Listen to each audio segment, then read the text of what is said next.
there's always a challenge for us to try to help our children, kind of challenge themselves, get out of their comfort zone, have exposure, right? Whether, we're talking here about children or in general, one of the most fundamental kind of principles of psychological growth and is to be able to expose yourself to situations, right? So I'm afraid to talk to these people. Well, let's try something.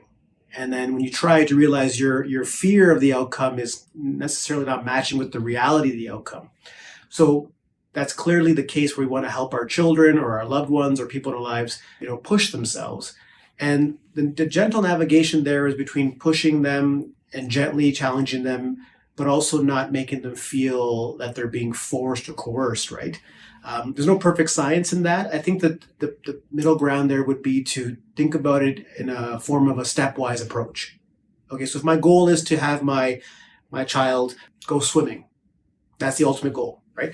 Well, maybe we start by saying we'll both put on our swim trunks and walk to the pool. And the next time we'll both sit together at the ledge and put our one of our feet in the pool.